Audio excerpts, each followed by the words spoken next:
Let's talk about the recent announcements that AMD has made at Computex 2024 in Taiwan. Of course, just like Nvidia, Intel, AMD, Qualcomm all laid out their roadmaps, the current chips, the upcoming chips, and the things that they're going to do in the next couple of years. All truly amazing and exciting.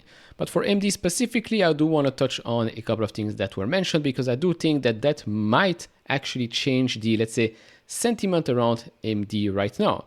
I just made a video about AMD and Nvidia. We compared both companies, and I did say yet again, just like you can see right now on the screen, with all the, let's say, hype and interest around data center chips, AI accelerators, etc., why don't we see the same jump in revenue and certainly in profits at AMD that we have seen at Nvidia?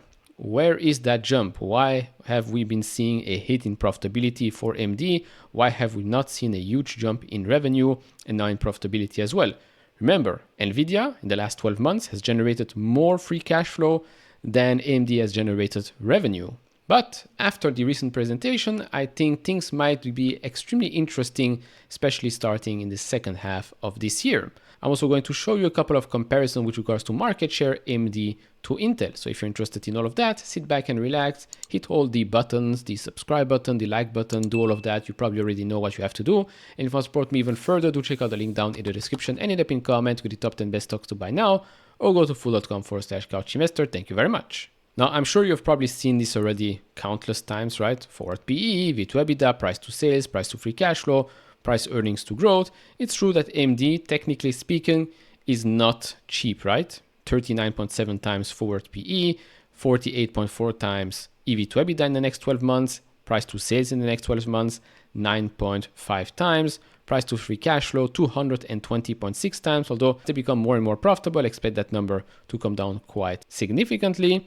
But price earnings to growth, which basically, let's say, takes the future growth into consideration, here it's under 1, which means under 1 is basically cheap/undervalued. Now, why is that? Well, that's because the analysts are expecting AMD's growth to reaccelerate towards the back half of the year. Now, there are already right now some signs that this might happen. Remember, AMD has GPUs, has CPUs, data center, and embedded as well. We know that the gaming side and embedded have taken a hit. They're not going to see a big rebound anytime soon, so that might be dragging the business down a little bit. But the other segment, the client and the data center, are doing much better. Now, if we look here at the market share, AMD compared to Intel, AMD has been gaining more and more market share each and every quarter. And now if we look at the server, the x86 CPU market shares, we can see that there are new record levels for AMD, 23.6% compared to 76.4% for Intel. If we look at the desktop, same thing here, new record market share for AMD at 23.9%, a huge increase quarter over quarter, back from 19.8% to now 23.9%, and Intel taking a huge hit here. As for mobile, it's a bit the other way around. Intel is dominating there, whereas AMD has been taking a hit more recently. But as I said before, currently we're not really seeing the huge reacceleration or acceleration in AMD's revenue, especially not when it comes to data center. Although data center, it's true, it's up 80% year over year.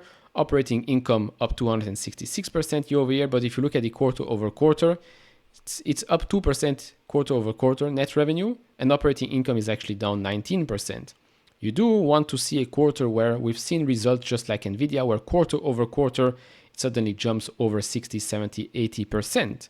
Right now, that's not the case, but as you will see, maybe that might change towards the second half of this year. Then for the other segments, we know that client, it's getting better. We've seen the results with Intel as well. That segment is getting better and it shows. Gaming, still not that great, but that might improve as well with the new announcements of the better chips.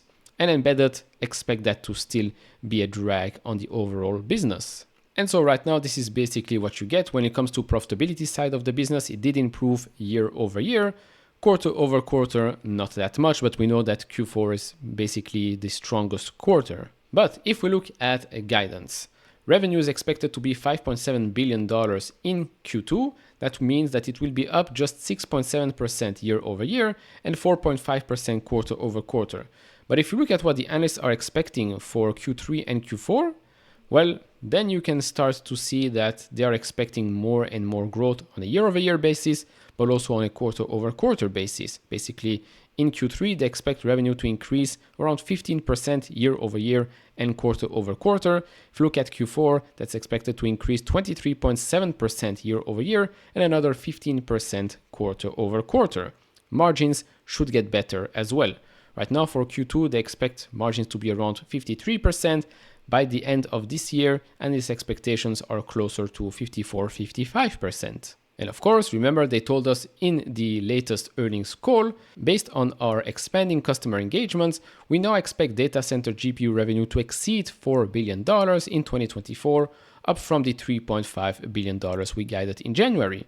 And in my opinion, if they really have a lot of traction, I expect that number to be raised again in the coming quarters. Longer term, we are increasingly working closer with our cloud and enterprise customers as we expand and accelerate our AI hardware and software roadmaps and grow our data center GPU footprint.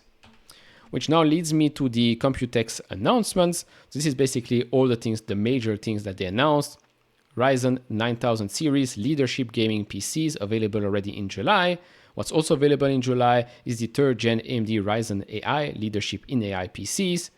You will see we the consumer are the big winners here, because now we're getting AI devices, AI PCs across the board, best in class from everyone. You will have a lot of choice, which means the prices should get better. Then Versal AI Edge Gen 2, Leadership AI Edge, early access now.